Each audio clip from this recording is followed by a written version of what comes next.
আপনারা যখন quality interview দিতে যান তখন কিন্তু অনেক সময় দেখা যায় যে এরকম একটা গার্মেন্টস দিয়ে বলতে পারে যে এই গার্মেন্টসটা চেক করো এবং ডিফেক্ট গুলো ফাইন্ড আউট করো। এবং তখন কি করে, অনেকেই কি করে এলোমেলো চেক করে, এখানে একবার চেক করে, এখানে একবার চেক করে, এখানে একবার চেক করে, এরকম এলোমেলো চেক করার পরে কিন্তু ডিফেক্ট গুলো খুঁজে পায় না। তখন কিন্তু ইন্টারভিউর যারা আছে তারা কিন্তু বুঝে ফেলে যে না, সে কোয়ালিটির কাজেও তেমন অভিজ্ঞ না। তো সেই ক্ষেত্রে তার স্যালারি কম ধরে অনেক সময় চাকরি হয় না। তো আপনি কি করবেন, আপনি একটা ক্লকওয়াইজ চেকিং সিস্টেমে চেক করবেন।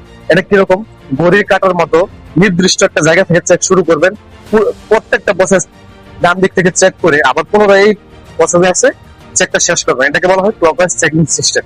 কিভাবে করতে হয়, ধরেন আপনি ক্রস পয়েন্ট থেকে শুরু করলেন, আপনি এইভাবে যদি যান, এভাবে ফিঙ্গারিং ভাবে যদি চেক করেন, এভাবে চেক করার পর এভাবে সাইড সিএম চেক করে, বটম চেক করে, আবার ইনসিএম চেক করে, আবার এই ইনসিএম এভাবে চেক করে, বটম হেম দেখে, আবার সাইড সিএম দেখে, আবার এভাবে এভাবে এইখানে চেকটা শেষ করবেন। তার মানে এখান থেকে শুরু করছেন, এখানে এসে শেষ করবেন।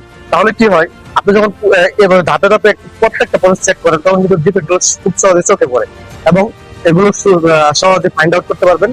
তখন কিন্তু আপনার যারা ইন্টারভিউয়ার আছে বুঝবে যে না, সে প্রফেশনাল কোয়ালিটি ইন্সপেক্টর বা অভিজ্ঞ কোয়ালিটি ইন্সপেক্টর। তখন তার স্যালারিও বেশি করে, চাকরিও হয়। তো আপনারা এই বিষয়টা খেয়াল রাখবেন, ইন্টারভিউর ক্ষেত্রে আপনাদের অনেক কাজে লাগবে।